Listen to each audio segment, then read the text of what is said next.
mentioned free elections in Gaza, and it's so great that they have free elections, which I am definitely behind. But you also mentioned how they elected Hamas, so I looked up the Hamas charter, and I just wanted to quote a few things and then see your thoughts on those.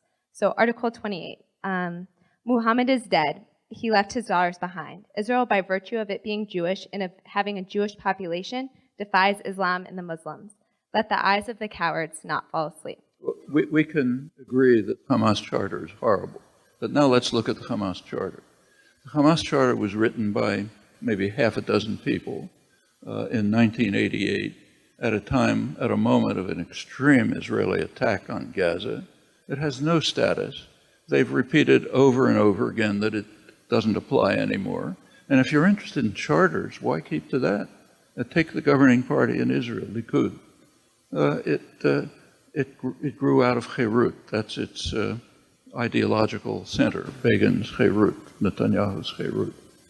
Its position, never changed, is that the land of Israel, that the entire land of Israel belongs to the Jews. That includes today's Jordan, okay? In fact, the old slogan was, both sides of the Jordan. That's ours, and this is too. They've never changed that.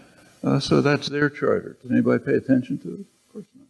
So you've mentioned Israel's faults many times, which I think we can all agree it has significant problems. And as an activist, we want to deal with Israel's faults. But Sorry, who? I didn't hear. Okay, I think we can all agree that Israel has many faults. Israel has many faults. Yeah, and that we would like to do something about that. What do you envision us also doing about Palestinian faults, and how, as an activist, can we deal with what the Palestinians have been doing, what Hamas has been doing, and what do you see with that? Hamas are not my friends. I don't like what they do. But they've been doing not much. What they've been doing is what I described. I didn't have time to go through the pattern, but I'll repeat it. You can find it. Starting in November 2005, an agreement was reached between Israel and the Palestinian Authority then, not Hamas. Israel completely rejected it, and Hamas lived up to it, not a single rocket. Then came the January election, and Israel intensified its attack with U.S. support. After that, there are repeated attacks, Israeli attacks, and ceasefires agreements. Every ceasefire agreement is approximately like what I read. What happens is Israel completely dismisses and disregards it, maintains the siege in violation of the ceasefire, increases the violence.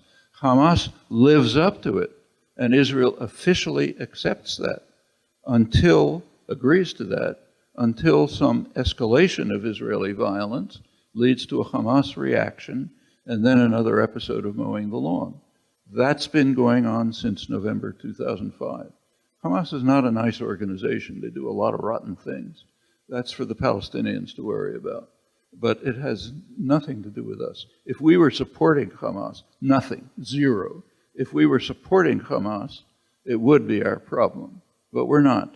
And what they do is for Palestinians to deal with. What we deal with is what we are doing, which is supporting massive criminal operations all over the region, blocking peace. That's for us to be concerned about. Those who are supporting Hamas can worry about Hamas.